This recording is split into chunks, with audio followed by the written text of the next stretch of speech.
So the bolt carrier came in. You can see that it's got the mark on it. You can see where the I forget the process they did on it. You can see where they didn't do as much on the inside at the back. Definitely see the color change in the material.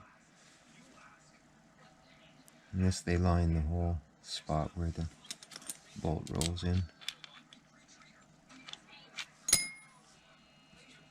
So I'll quickly assemble it, but what I did was a trigger job as well, and what they call the rope trick. You get a piece of rope, you sling it under the hook,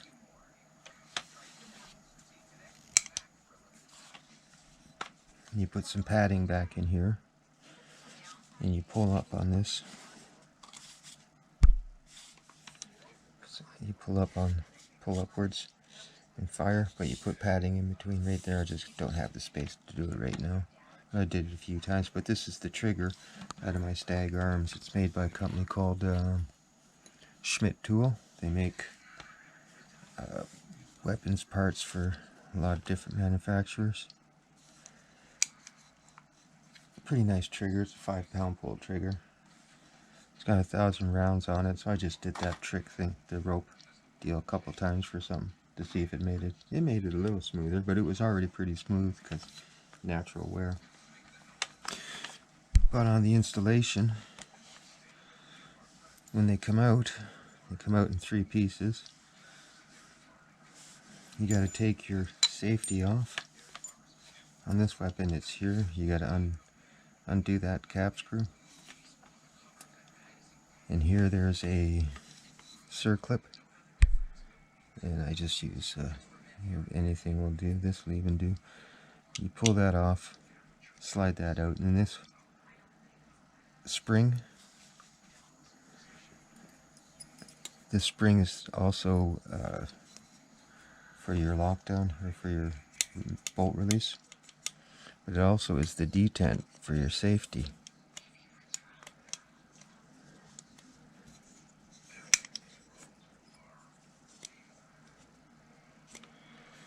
Can't really see it that well, but safety has a flat side, and that spring comes up, goes over, and then does your coil and comes in and also acts as the return spring for your bolt release. So that's the only thing other different than it on any other trigger job, is just pulling that clip out, dropping that, and it pretty straightforward falls back in. And when you're putting it all back together, this piece goes in first, and you see the way these springs are. It's pretty straight, pretty natural the way it lay down. So it goes in this piece. Your sear, I believe it is. It only goes one way. It looks like it goes, but no. That little spring sits into the notch. If you want to get, when you're driving your pin through, this pin here, be the lower pin, you want to be pushing on both sides of it, and it'll naturally line it up. If you try just pushing on one side of it, drops right through. So once you've got this in and sitting like that, the rest of your trigger, the hammer, it has a spring as well, but it goes on the hook side. Again, when it goes in, you don't have to worry about where it sets in. It just drops right down on top of that this pin, and then you lock. As it locks in there is when you're putting it in through this hole.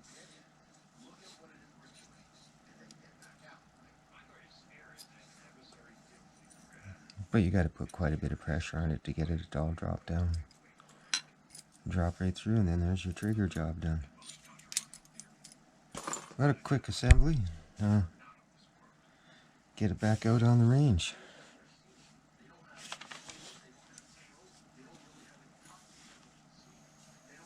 A little bit of schlickums in it.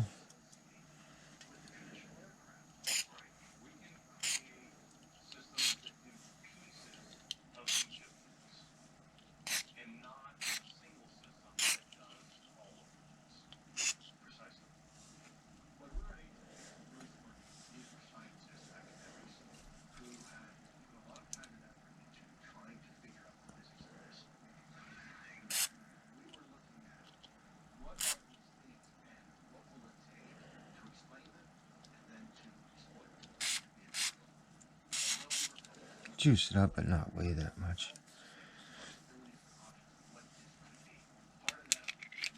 The beauty of this, it only goes in one way, tries the other way. There's never any question about which way your bolt has to go. And I like greasing this puppy up as well.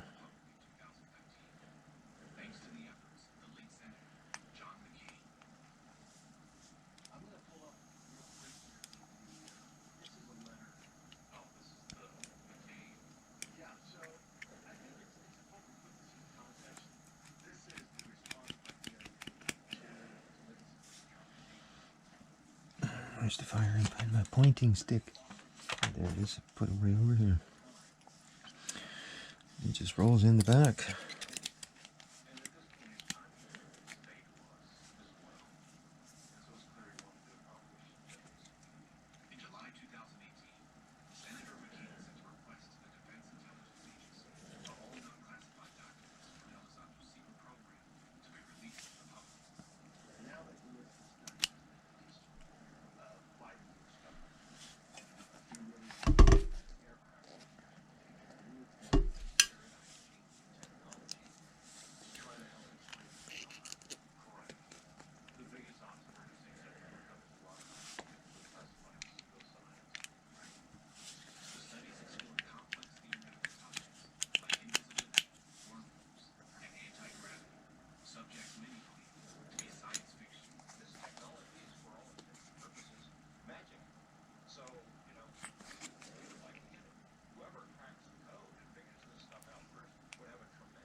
That's where the charging handle rubs up on it.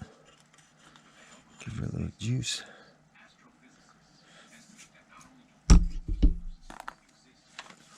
Give this a few drops of grease. You don't really got to.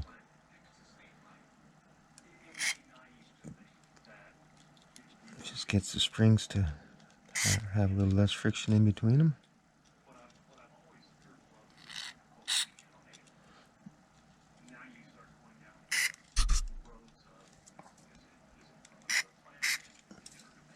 That was probably too much. So anyway, everybody's all lubed up.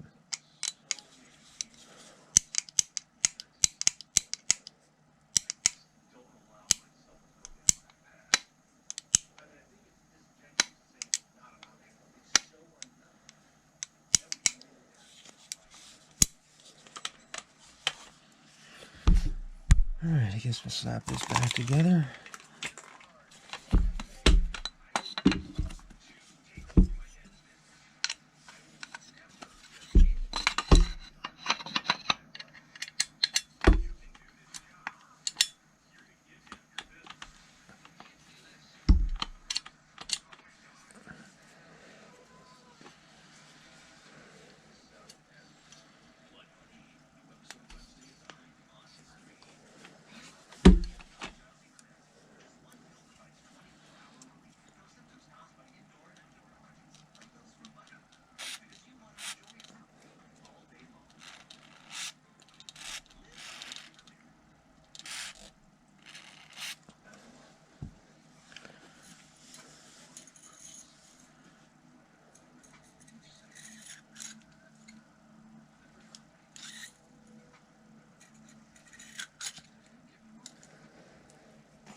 And what else I did,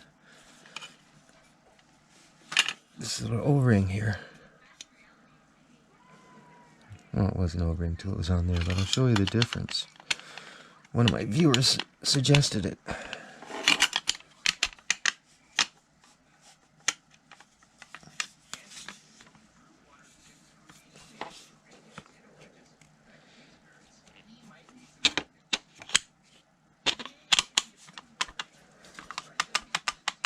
There, all that slop in there. Now, I had this puppy. I'd like to tell you what size it is, but it could be one of 3 sizes. I got it at Home Hardware out of their little red box, either a T8, T9, or a T10.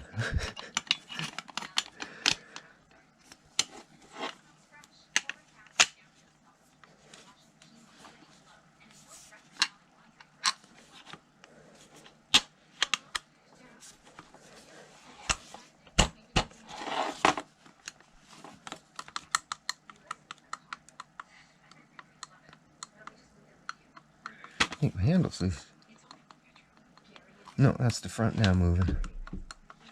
So, let's say, just adding that rubber O-ring really tighten the gun up.